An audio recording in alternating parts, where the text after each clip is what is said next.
Hello guys and welcome back to Mystery Truth. British World War II shipwreck found with 173 million pounds of gold exposed in salvage of the century.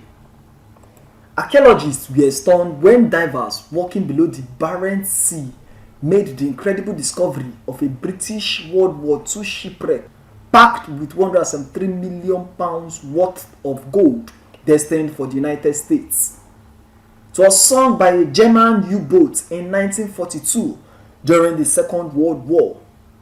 HMS Edinburgh, together with 58 of her crew and 465 gold bars, intended as payment from the USSR to America for war equipment, lay undetected 200 miles off Murmansk, 800 feet below the surface of the Barents Sea.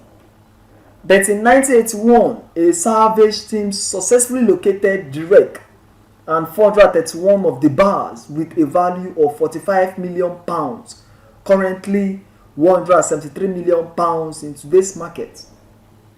Working for more than a month around the clock with computer-aided technology, the divers salvaged the gold bars, each weighing 23 pounds, from a pitch-dark ship storage room full of unexploded bombs, anti-aircraft shells, and other munitions. The Soviet gold bars, stamped with dates ranging between 1936 and 1942, were on their way to the United States in the hold of the 10,000-ton British cruiser almost 80 years ago.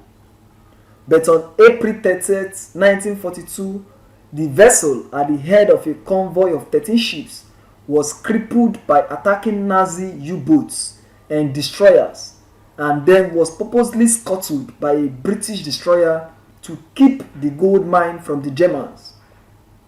Even though 60 of its 850-man crew were entombed in the wreck. Following the incredible discovery, British and Soviet officials divided the gold among their countries, and a consortium of British salvage companies and investors who mounted what had been given up by others as a financially and technologically impossible dream. By dictates of a post-war insurance settlement, the Soviet Union received 2/3 of the rest and the British government 1/3. The US received nothing because it was reimbursed by insurance for the lost gold at the time. Even with the cut, the government took from the consortium in taxes.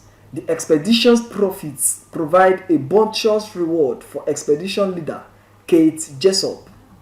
The divers, working in two-man teams, prepared for 350 pound per square inch pressures by spending days in surface pressure chambers.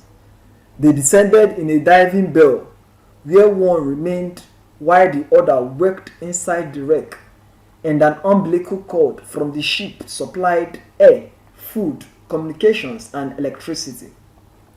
A hose from it pumped water through the working divers' wetsuits to keep them from freezing to death in the Arctic cold.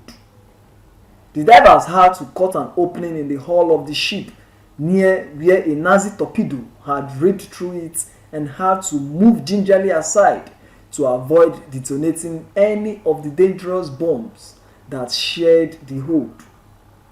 On the deck of the supporting vessel, a British ordnance expert defused each bomb as it was brought up. When they reached the gold, the divers loaded the bars into a wire basket for the ascent to the main ship. Dougie Matheson is celebrated as the man who claimed the mother lode. Speaking to the Times in March, he said, "Everything was covered in oil. It was a green, dirty, horrible place.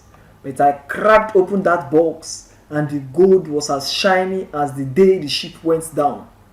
The light catches your eye. 99.99% pure Russian gold." Hailed as the salvage of the century over time, this sensational story faded from popular memory, only revived following a visit by Her Majesty, the Queen and Prince Philip, the Duke of Edinburgh, to the Bank of England in 2012. Wow. What a great discovery. You wonder what they will have used the gold for at this time. Whatever you have to say concerning this, drop your comments in the comment section, and don't forget to subscribe to this channel. Thank you very much.